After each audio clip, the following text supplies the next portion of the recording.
Okay, so Eugene, we're live again. This is my second one of the day. I have a great privilege of having a chat with you. So, should I call you Eugene or should I call you Doctor Yes. Otto? What's the best? Eugene is fine.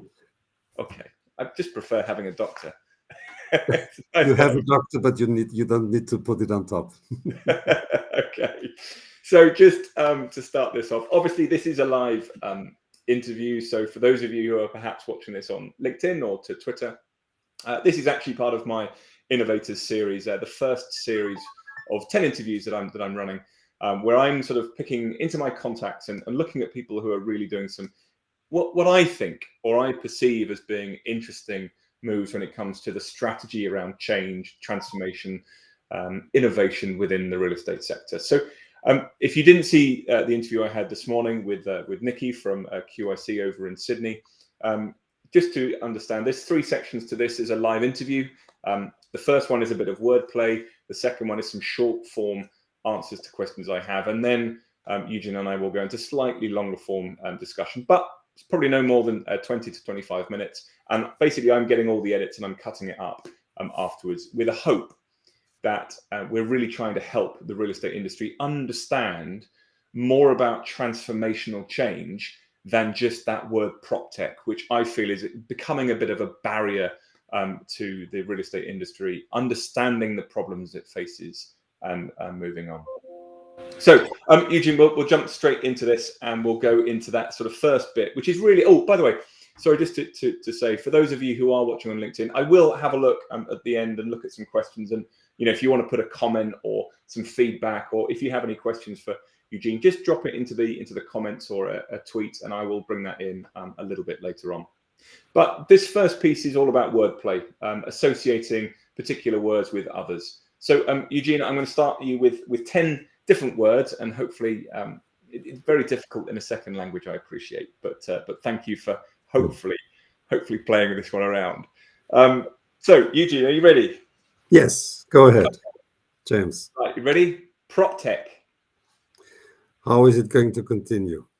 Yeah, well, let's get, so what word do you associate with prop tech? And you're only allowed one word. Fashionable. Fashionable, good one. What about innovation?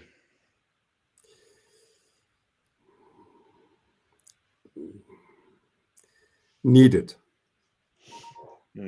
Yeah, I really like that. What about leadership?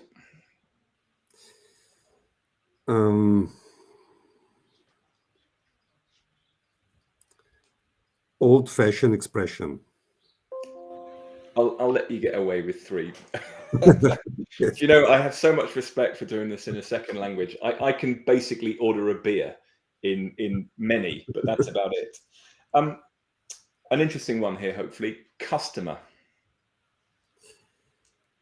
Our best friends. Competitor. Best friends too. Interesting. Another innovator called them allies earlier on, which I really liked. Data.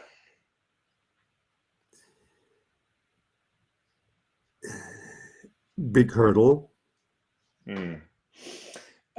Strategy.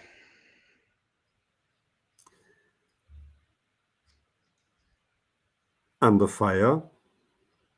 And last one for you, values. What do values mean to you?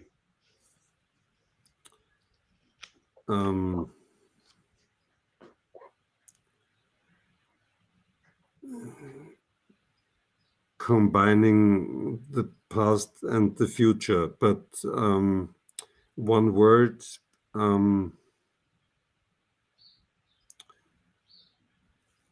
Old-fashioned. But put a question mark. With a question. Okay, I like the question mark in there. It's good. Okay, so that's the end of sort of the first bit, which I will edit together as a little sort of succinct video. But for those of you who are watching live, I met Eugene when I was doing an event in, hang on, was it Vienna or was it Prague? Yeah. Vienna. I always get confused with all the places I've been to recently.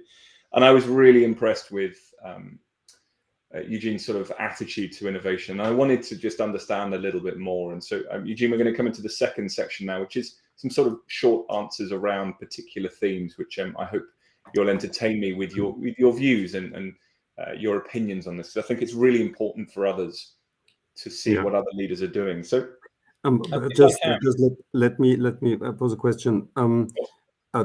Don't you want to tell to let the audience know where I come from? What what my background is? That I'm kind of a dinosaur in the industry.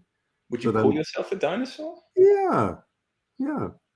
Well, I'm doing this. I'm in the industry for 42 years.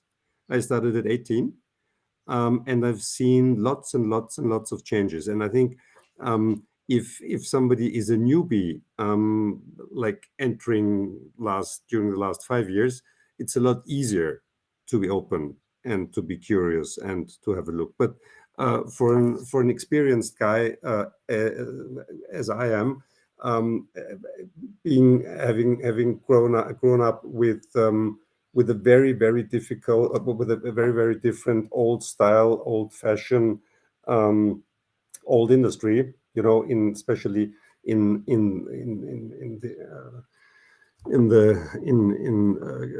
the UK, real estate was male for 99.9% until 10, 12, 15 years ago. So all these paradigms that have been changing over the period of time, I think that is the important thing. It's not so difficult for somebody to be modern, innovative, and curious, and open for innovations when you started within the last couple of years. But if you know that the industry was so extremely successful with all the old ways to do the business, to work. You yourself have been, you started out as an agent, if I remember well. Correct. How long is that ago? Oh, good question. Probably 15 years ago now. Okay. And I mean, the basics have not changed. You need a client, you need a prospect, and you need a good property, and you can bring them together. But everything that's in between has changed a lot. You have been. Did you start with digital photography, or did you go to a shop and have the pictures printed out and glued to it? Yeah, and that's a really interesting pivotal point when it comes to, especially on the residential side. I was very fortunate to be working with an incredibly forward-thinking company, and we went straight to digital. So, this was very early in digital, but you're right, and it gave more opportunities than if you're working in the traditional sense of print. Yeah, absolutely. So, yeah. With that all in mind, that there's a certain element there. I think if I ask you a brief question, perhaps in one sentence, because we're talking about this a lot, but in one sentence, what does culture mean to you, as you, Eugene, or as in Otto Immobilien? I'd love to know. Yeah, we try to live humanity. We try to be very human. We try to be at the same level with our clients. We are classic. We continue the classic path of trust and respect, and being mindful with inside in the company with our partners, as well as with our clients, of course, with all the employees, and we try to communicate, to listen, and to think and to talk in the same way. That's interesting. So yeah, I mean, just to sort of bring that back around, I like the fact you seem to be talking a lot about listening and having an empathetic perspective to customers and employees. I think that's really important. And actually that leads me to my second sort of what I would call a brief questioning. As a CEO, I think this is a really important perspective, but also bringing on something you mentioned earlier on, which is you called yourself a dinosaur. And it's easier for younger leaders who are perhaps not been in the industry for too long to look at innovation a little bit easier. So my question here is, what tips would you give the future leaders of the real estate industry in terms of bringing about transformational change in the sector?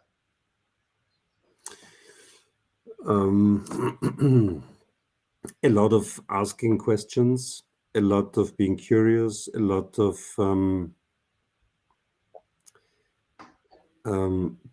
listening very open, and then pausing before answering. Travel the world, not only through the internet, but get to know different professions, get to know different cultures, talk to many people from all different hierarchies. And that's what I suggest. I mean, staying curious, being or becoming bold, not being afraid of asking questions, be aware of your talent, and find help where you have no talent, and be honest about your talent.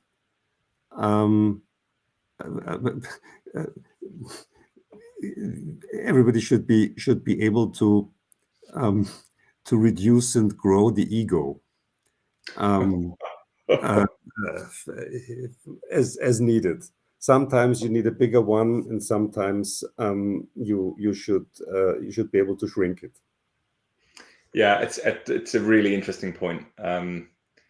Often leadership and ego go hand in hand, and there's a particular statement that I make in some of the speeches that I do, Eugene, which is talking about the future leaders of those who ask the best questions, whereas before the future leaders were the sort of the people who curated all the information and made the big decision.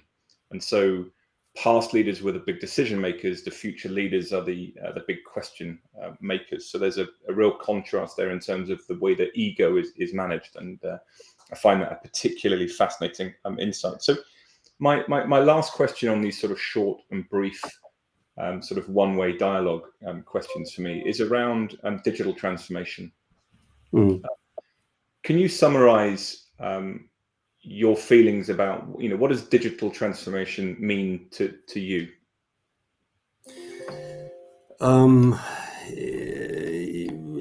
It means to me that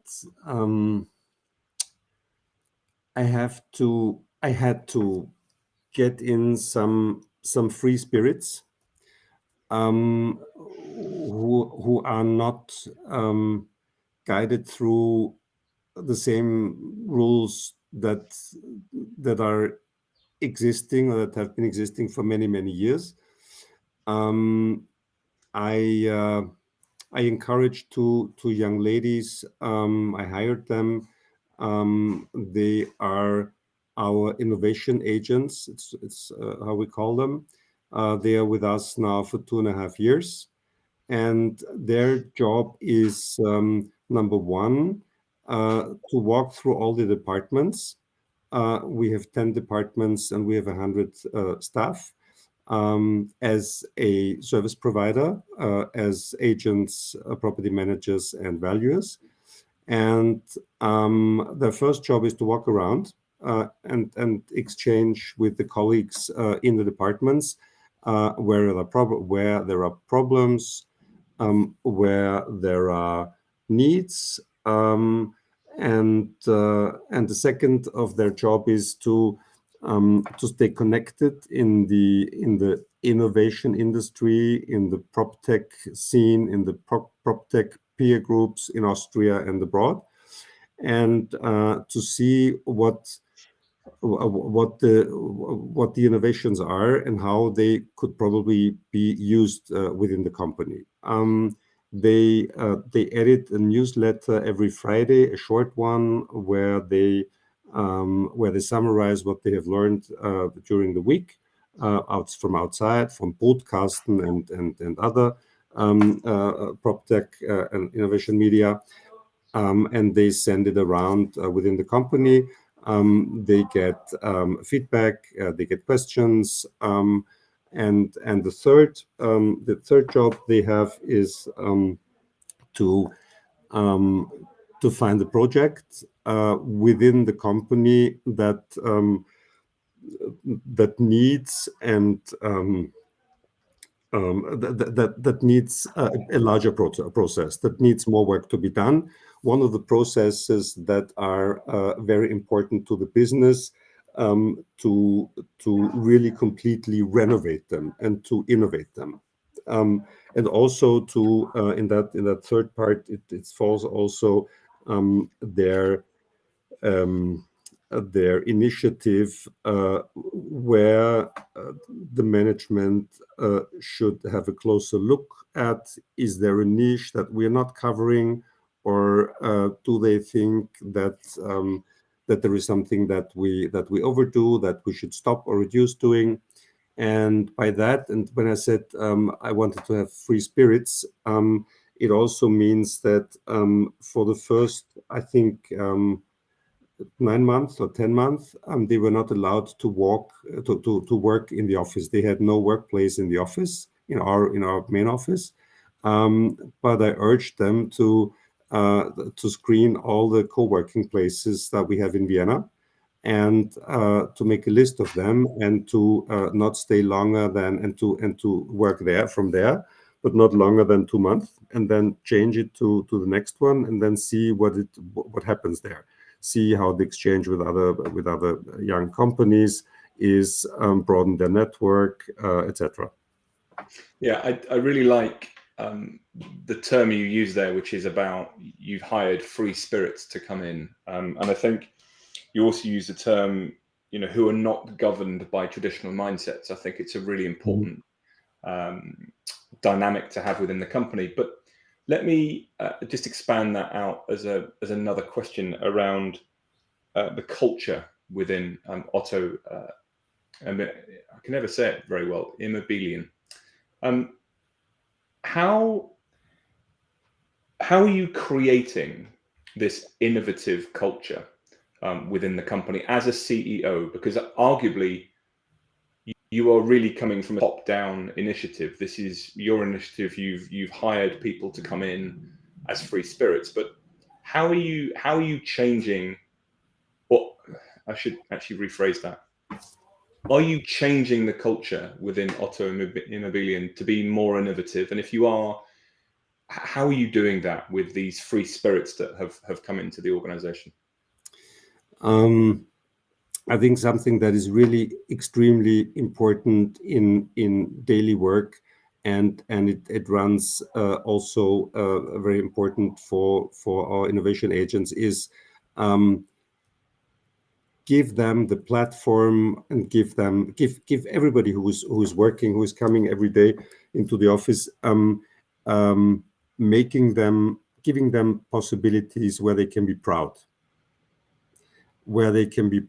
of their work, of their efforts, where they can also be proud if something doesn't work well, when they have given a lot into it, uh, allowing them to have a pride of the company, to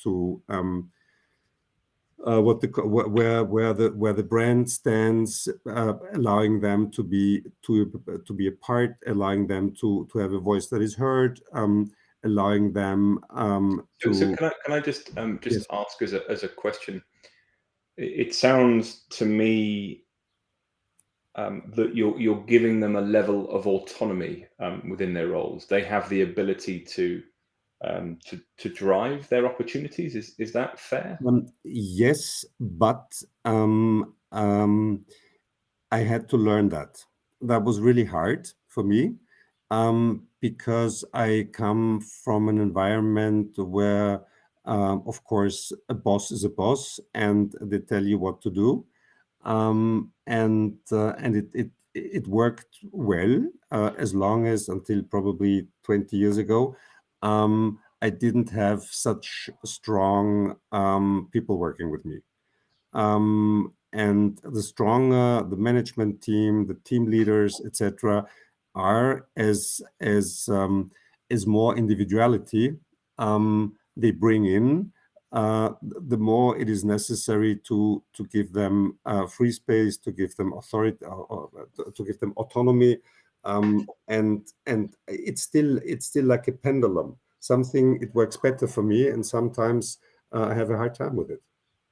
If something goes wrong, I'm having a hard time with it. Say, But okay, as any leader would, it's the classic case, because if it goes wrong, it comes back on you. And I'm just conscious, because I know you have to go in a few minutes. So to talk about that aspect of when things go wrong and it falls on you, are you have you been in that situation in this journey of transformation where perhaps you would do things differently again, where you've perhaps made any mistakes, and have you got any examples you could share?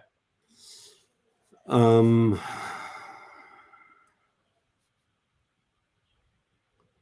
um, of course, things went wrong. Mostly when I or the respective team members didn't have enough focus. When Okay. we let distraction come into it, when we let how is this? I think it's called proincrestination. Yeah. If you uh, do not do everything at the time that is needed to be done now. If you delay things, if you think, okay, it's not so good now, we'll do it later. Um, yeah. But Um, I mean, are you talking about that specifically with innovation in mind, that you didn't have? Was it the focus on the technology, or was it a focus on a business practice you had to implement yeah, change? it Where was the sometimes focus lost? it's a business practice. It was not the focus, the innovation focus, but I think in in this innovation process over the last 2.5, 3 years, um, did I do any mistakes? Probably I started the process too late. I should have be more bold, starting 2, 3, 4, 5 years ago. Before it would have had it would have had a different name. It would have been a different situation. But to have this free spirit, to have this, at the court of kings and queens, they always had these funny men who could say everything to the king or to the queen. Yeah, the jester. Yes, and they were not killed for that. Everybody else would have been killed for that, for Mm. their remarks. But I think I should have had invited one or the other free spirit earlier. Yeah, sounds good. Well, my final question, very short and very succinct, and you may not have an answer, so that's why I'm putting them right at the end. Um, if you could recommend to leaders a book that you have read in your time, what would the book be? And my second question, just to make it very succinct, if I run this for a second series later on this year, which other leader do you think I should be into efforts on innovation and leadership? So two questions in one. Um, Book. Um, Number one, I think everybody should read a funny book, something that has nothing to do with your job or your business, to distract your mind, to be able to laugh. Um, uh, but a book where you could take, so to say, profit out for your work or for your leadership. Because you certainly have enough behind you, Eugene. if I can say that. Enough books. Yeah. Yeah. You've got a load. You could probably Oh pick yeah, books from behind you. yeah. Today I'm home because I caught a little cold. So yes, but many of them are still to read. But in many of them I read into. But there is a very small one that is. I'm sure that nobody else would suggest to read that. But there is the rule of Saint Benedict. Saint Benedict was the founder of the Benedictines before the Middle Ages, and he wrote a book on the rules of the Benedictines. And you don't have to be religious or Roman Catholic to read that, of course, and to read it curiously. But he what I think that is the important part in it is um, he puts up rules for the leaders, how they should lead in their community. And that is a very humanistic way. It is old-fashioned but modern, and it comes with a lot of this listening, learning, community stewardship, with all these values. Of course, not. Fantastic. What a It is what not. a It's not a complete book, but but how the leader of the monastery, the abbey, should interact with his monks. and it's a fantastic example of a book that nobody else would ever read. So that's partly why I like these. And then just finally for me, which other leader should I interview who you are inspired by when it comes to innovation in the Um, real estate sector, obviously? um, I would suggest there is a guy. I think his name is James. Oh, it sounds lovely. I like him already. Yeah, no, I think I would interview you, Yeah, but it's probably we can do the turnaround. We can change positions. fabulous. Well, That would probably be what I would do if it concerns innovation.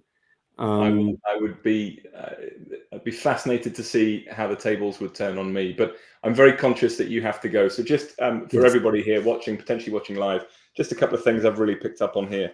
I really like the advice around staying curious, becoming bold, and don't be afraid to ask questions. It's something that comes up all the time. I love the fact that we've talked about bringing free spirit into an organization to learn and understand, and that bit about not having a desk within the organization and literally to just go around everywhere within the organization to learn. Some really valuable and important points here. And I'd just like to thank you, Eugene, for joining me and to continue this discussion that we've got. And hopefully we're going to inspire the future leaders of our organizations to understand innovation, change, transformation, just by understanding what other people are doing. So I just want to thank you very much for joining me today, and appreciate you have to jump off. But I Yes. shall let you jump, and I'm going to have a look at some of the feedback that we're getting and talk to other people. So I'll let you go. Yes, thank you, James. It was a pleasure for me too. And please let me know or invite everybody to bring in questions also after hours, after the Perfect. time, because it's really good to have a feedback and to have interesting questions. Fantastic. Thank you very much, and Thanks ever so talk much. to you soon. See you soon. Take care. Bye. Okay, so I'm just going to have a little jump and see what we've got out there.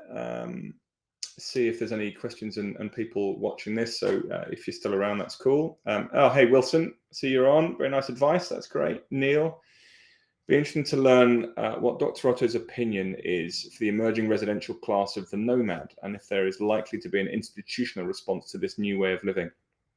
Neil, that's a big question, and I think that there's a fascinating aspect around relevance and how relevant are our buildings, whether that be residential, commercial, retail, and it's a question I think everybody within the industry is battling with at the moment in terms of, you know, what's the value proposition of a said asset, and especially that emerging class of the nomad. For me, I certainly think that at the minute we are confined a little bit with the aspect of the legislative process that we have in all these different countries, especially around that rental area. And I think that is going to be a restriction at the minute, but I certainly expect to see an emerging nomadic transient population which has got that flexibility of working anywhere, which will be interesting. Julia, is it recorded? Yes, it is recorded, and you'll be able to see the whole interview if you would like, but I'm also making sure that I cut up all of the interesting bits of these conversations that we're having over the series, and they'll all be distributed out for each of the speakers and interviewees that I have in that. So yes, it will be it'll be recorded and distributed in full or in smaller excerpts. So without further ado, and just because I'm conscious of all of your time, if you are watching this live, I'm going to now leave that behind and let you all get on with your day. But thanks ever so much for being here. Really appreciate you being a part of this. If you're watching this live, and always do, please just drop me some feedback about, you know, maybe some questions that you think I should be asking as well around innovation, change, transformation, to give you a better understanding of what other people are doing, which is the important aspect of giving others a roadmap in their own journey of change. So without further ado, thanks ever so much, everybody, and talk to you soon. Thank you.